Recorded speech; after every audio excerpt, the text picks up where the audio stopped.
Не понятно, почему все хают эту тачку. Нормальная, блядь, машина. Ну а что от нее желать, я не понимаю. Ну она в Китае сколько стоит? Миллион? Или там 10 мешков риса по 25 килограмм?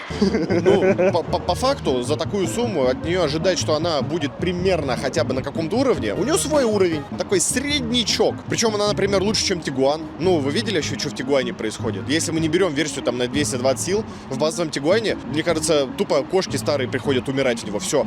Больше он ни для чего не годен. А, ну, здесь норм. Черри — это другой вопрос.